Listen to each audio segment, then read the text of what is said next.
consider football weather to be? I like the cool, probably 70s or 80s, and like just like the crisp air. And I don't know if 80s is even cold enough for that, but I was gonna say 80s is pretty hot. yeah, maybe like 60s, 70s. I don't know, but yeah, I like the crisp air, and you kind of wake up and maybe like a little jacket, and then get rolling. So that's probably my favorite football weather. Ethan, you're probably not going to be around next year, but what do you think about Texas coming to the SEC? Yeah, it's an exciting time. I think everyone's really looking forward to the competition that Texas and Oklahoma can bring to the conference. And yeah, who knows if I'll be here or not? I don't know. But whoever when we get to play, I think Texas next year. So it'll be exciting for Vanderbilt football to have that first matchup. Do you know? You grew up right smack dab in the middle of the two. Do you know a lot of the guys on those teams? I know a handful, but not too many. Probably like three from each team, I imagine. But yeah, there's some guys from the North Texas area that have gone to either of those schools, so I know a little bit. Any smack talk already? No, they're guys I don't keep up with too much anymore, just because there's some old friends. But yeah, it'd be good to see them when I see them. Your team has had very few players transfer out compared to the rest of the SEC. What does it mean for you guys to have so many people who choose to stay and to have that kind of continuity throughout? Yeah, I think it's a testament to our culture and the belief in what we're building at Vanderbilt and the brotherhood that we have. Guys aren't really looking to go anywhere else or chase anywhere else. I think we have a good, steady growth, and like I had said, the mindset, belief that we have for ourselves and what we can do. And it's really exciting to know that, because people are invested in each other here. And I think that's going to be the difference that we have going into this season. And that's going to be the difference at Vanderbilt, I think, over time. Ethan, you mentioned Kane Patterson. What kind of leadership has he brought to the program in his second year coming from Clemson? Yeah, he has a lot of experience now. And he's just a worker. I mean, he's one of the hardest workers I know. And I'm so excited to see him he's going to have a standout year, and I really believe that. So I can't wait to see him kind of go through the season. And he's been working and building and like getting better and learning more, and we've been doing it together, so it's been great. And I'm really excited to be able to play next to him this year. Putting football aside, is a hot dog sandwich yes or no? I wouldn't say it's a sandwich. I guess it is a sandwich, but I mean, I would never put it in the category, but I guess it qualifies, yeah. Ethan, you've been on campus nearly 4 years now. What's the biggest change you've seen in the linebacker room dating back to when you got on campus in 2020? Yeah, I think we've had just more depth and more confidence in our assignment and technique, and we've all have developed immensely as physically and technically, and grown into the system that we have. And so it's the deepest room that we've had since I've been here. I would say we've got probably like three to four deep at both linebacker positions. And so it's really exciting to have that, and just know that years to come, it's going to be a strong room. Clark Lea mentioned that the margins are going to be razor thin as far as your goals to qualify for a bowl game this year. What are some of the areas that you think you guys really need to be on top of your game on to have those margins go positively? Tackling, not having missed assignments. I think those two eliminate explosive plays and eliminate points.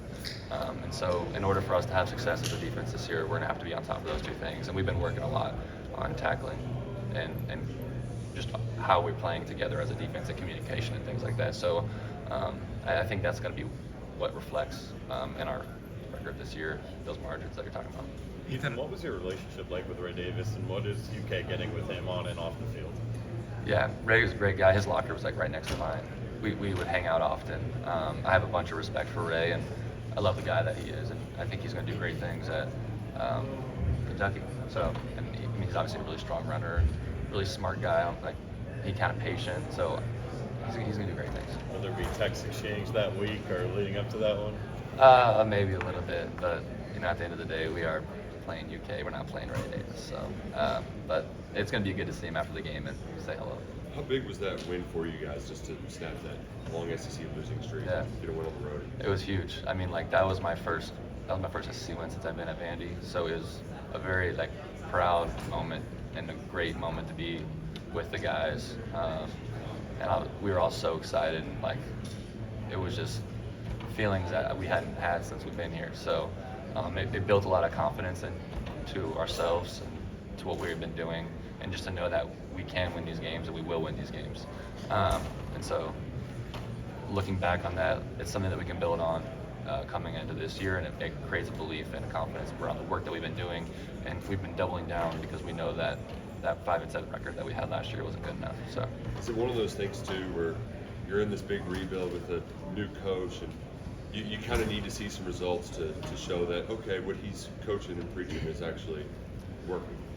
I would say, like, we all believe in Coach Lea. Like, we all believe in what we're doing. It's just getting over that. I think there's like a little hump that we had to get over and to win that game and to win the Florida game. And it's like we did it, like we've done it. Now we need to replicate that, replicate the performance that we put out, and being able to play consistently throughout a game as a whole team. And the three phases need to come together, and that's what we did those games. And so we know we can replicate it, and so now it's just doing it. Ethan, there's higher expectations for this team for this year, but you guys are going to be kind of playing or in and around a construction zone. Mm-hmm. Is it kind of fun to know that you're a part of something, but you're not going to get to enjoy the benefits of it? You just have to deal with all the dirt part of it. Yeah, it'll be interesting. I think it might be kind of cool because you kind of get to pack the fans in a little bit and maybe create a little different atmosphere than we've experienced in the past. But I came here for what's been happening now. Like, I came here for change, and so getting to see that change makes it all worthwhile, and I can't wait to see how it looks when it's done. And we're building for people to come in and be walking into a great, beautiful facility. So I'm really excited about the things that are happening at Vanderbilt. When you talked about working on tackling, Ethan, how much do the coaches ever address the dangers of targeting and also getting disqualified from, what seems like a last split second, somebody ducks their head? Yeah, some of those things I don't even know if you can really coach or teach, but the positions that we do teach and that the coaches do teach us to get into don't even put us in that position. So I think sometimes some weird things can happen. And I mean, that's kind of part of the game nowadays with that rule. But our coaches have been doing the right things to put us in correct tackling positions and being able to avoid some of those contacts. Ethan, what are your thoughts on Texas and Oklahoma joining the SEC? We're all really excited, I think.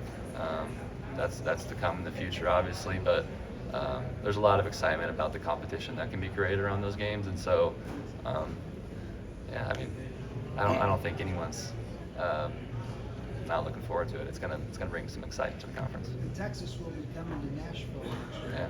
Yeah, yep, they will be, and I don't know what my future holds, so I may be here, I may not be here, but I know Vanderbilt will make it a great game, and it's gonna be a great season for them. And are you aware that Texas has a winning record against every SEC school except Vanderbilt? I had no idea. That had to be a long time ago, I imagine. Ethan, Northwestern, can't talk all of a sudden. Northwestern has been in the news an awful lot the last couple of weeks. I asked Clark, and he said that no true brotherhood can really, thrive or survive if there's abuse going on in the locker room. How strong is the tone over there at Vanderbilt? And have you ever been around a situation where, at any point in your career, where hazing was going on? I haven't. Luckily enough, all the teams that I've been on have been really close, and I think there's a time to mess around with each other, but I think there's a point where you can't cross, and I think the teams that I've been on have found a good balance between those. And the Vanderbilt locker room is very strong, very connected, and it's kind of unexcusable for those kind of actions. So. When you heard those stories, were you stunned at all by that? I was stunned. Yeah, I was very stunned. Coach Lea had actually sent us a text message of the article, and I read a little bit of it. I don't know all too much about it, but it was definitely a little stunning to see that kind of behavior not stopped when people knew about it. When Lee sent you the article, was that to start a discussion about that? I think it was just kind of to bring awareness around what's happening in the college football landscape. I mean, you might as well know about it if it's kind of real and what's happening. So I think he just wanted to bring awareness to us. Yeah. From player's perspective, I guess, how well are coaches able to kind of keep track of stuff like that if that is happening? Yeah, our coaches are always in the locker room with us. Like they always come in, say what's up to us, and like after practice, they're always in there, like talking to us about maybe what's going on in practice or making sure we're good, like just personally. So they're always around. Like there's not really like any disconnect between the coaches and players. I think we have a really good bond between the two and a really good like communication line. So yeah. How much do players follow those national stories of realignment, media rights? It could be a one-off like Northwestern, like you're so busy between football and school. How, it's hard to, I'm sure, follow those stories. But how do you try to stay informed and keep an ear to the ground? I honestly kind of stay out of a lot of the media stuff. I don't really have time to like look at a lot of things, I feel like, and I don't think a lot of guys have time either. But I think some things are important to know, obviously more than others. And it's good to have awareness of a lot of the things that are going on around you. And I think really I learn a lot of things through the guys around talking to me or the coaches maybe saying something. So as long as you hear about it and are aware of what's going on, that's good. I don't really often spend too much time into it. There's some lawmakers that are suggesting bills that might lead to revenue sharing. What's your perspective on that if in 3, 4, 5 years there is revenue sharing like straight to players? I think it could be good, maybe could be interesting. I think the players obviously are bringing in a lot of revenue to the like leagues and things like that. So yeah, I mean, I think it could be cool. Ethan, forgive me if you've answered this. In terms of what you guys are trying to build and establish at Vanderbilt, how big was the Florida win last year? I mean, it was huge. I think like the year before that, like we went to Florida and like just did not put a game together that we were proud of, and so being able to kind of balance back from that and really do that, it was a really great moment for us, and we were really proud of it. So. You've obviously been through a lot of Vanderbilt. How would you describe your journey, to get to the point to be at SEC Media Days representing Vanderbilt? What does that mean? Yeah, I mean it's great. I think there's been so much growth over my time at Vanderbilt. I kind of came in and just kind of following the lead of the older guys, and I think I had some great older guys to look up to. And then as those guys kind of went on, I had to step up and find my own role and be a catalyst people could kind of come around and like rely on for some leadership and maybe some advice and things like that. And so that's kind of how my time has evolved.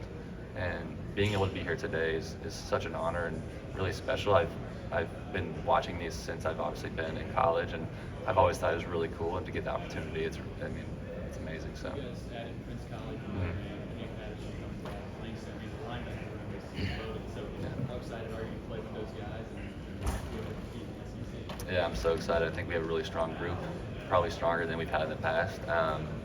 And so I think we're going to do a lot of good things and help our team win and impact the game in a lot of ways. On that linebacker room, and I apologize if you've been asked this already, but Elijah McAllister was one of those older guys. What was he like as a teammate? Kind of what I guess is Auburn getting in him? Yeah.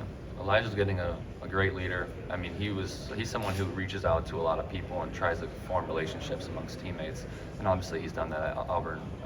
And being able to come here to Media Day as a new guy, that's great. And I think he's going to be a great player for them. He has a lot of great skill. He's a big guy. But at Vanderbilt, he was like I said, a great leader. And I think we've found guys and the guys across the board who have kind of been able to step up and even learn from him and say, okay, he did it this way, let's do it that way also, because he found success in that. And so, as we wish him the best at Auburn, I think he's going to do great things, and he does great things in the community and everything like that. So he's one of the greatest guys I know. We got time for one more. What's the buy-in process been like in terms of when Coach Lee comes in? Was it instant? Did it take some success on the field? How would you describe sort of that evolution of buy-in inside the program? I think change takes time for people to accept, and so I would say right away it wasn't always there. But as he's been able to recruit some of his own guys into the program who are coming into the program knowing what it is today, that's changed a lot of things. And then the guys who have stayed are here because they chose to be here. Anyone could have left, but people that are here now want to be here. So the buy-in, I would say literally everybody's bought into what we're doing. and that's a great thing because a lot of times, like in the past, we didn't always have that. Would you even say a year ago that would have been true? Maybe a little sprinkles here and there, but it was better last year for sure. But it probably took a good year to get a good solid foundation. Thank you all. Thank you.